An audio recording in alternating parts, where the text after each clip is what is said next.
Hi there, welcome. I'm Eric Linter, and this is Star Speak Whispers for New Year's 2012. New Year's 2012. As the exact moment of midnight, the stroke of midnight occurs, the Sun is conjunct Pluto, and the Moon in Aries is conjunct Uranus. Basically, the two lights, the Sun and the Moon, are energizing the great dynamic aspect of the next 2 years, the square between Uranus and Pluto.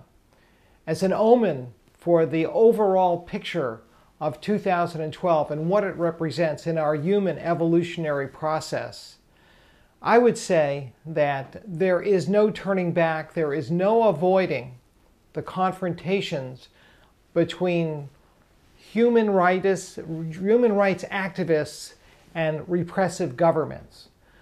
The efforts to control the media, the efforts to control people's lifestyles, to force feed them whatever thoughts, foods, and other objectives that the corporations seem to have are symbolized by Pluto in Capricorn. Capricorn being the sign of big government. Pluto represents transformation, death, and rebirth. And so inevitably, processes are going to play out in the next year and beyond that will lead to a revolutionary look at ways in which both big government and big business function, and whether or not, the core question really is whether or not these institutions serve humanity. Uranus in Aries symbolizes revolutionary forces and progressive thinking. And again, with these two in square, this is their first square since the 1930s, we face certain inherent dangers.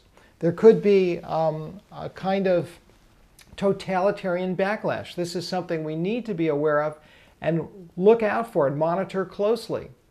The entire security apparatus, the government's ability to send people away without offering a trial even, is for me pretty frightening and definitely not a good sign.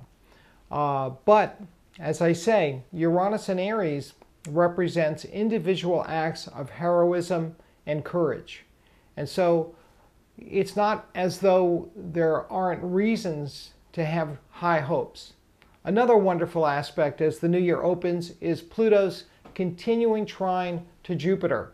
This is a kind of truth out alignment that will keep information flowing one way or another.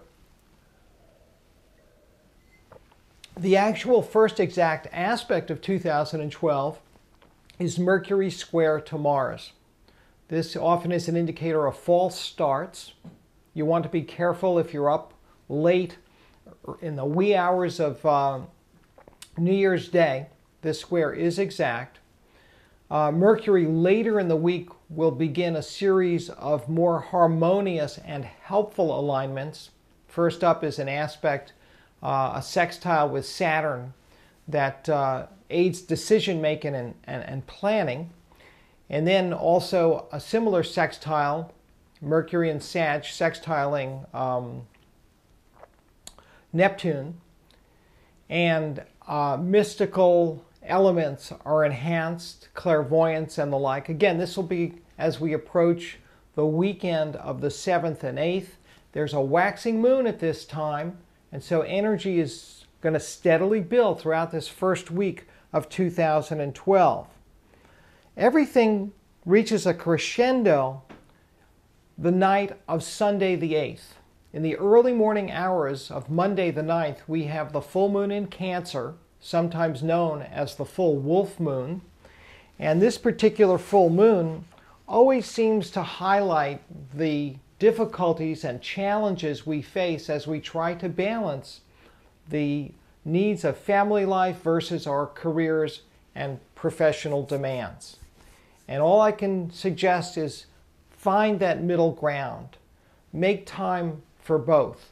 Life isn't just about earning money, but it's really more about the treasured moments that we all experience quietly and hopefully delightfully with people we love, people who we nourish, and people who nourish us in return.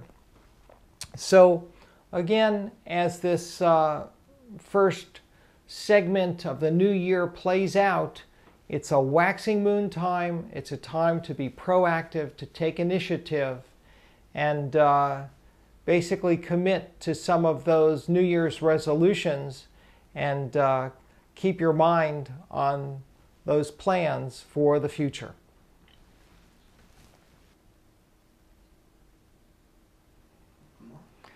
Thanks for tuning in today. I do appreciate your being there. Please feel free to contact me with questions or to schedule sessions at stars@ericlinter.com, by telephone at 508-541-4115. Remember, you can catch my daily forecasts online at spiritofchange.org. And most of all, keep looking up.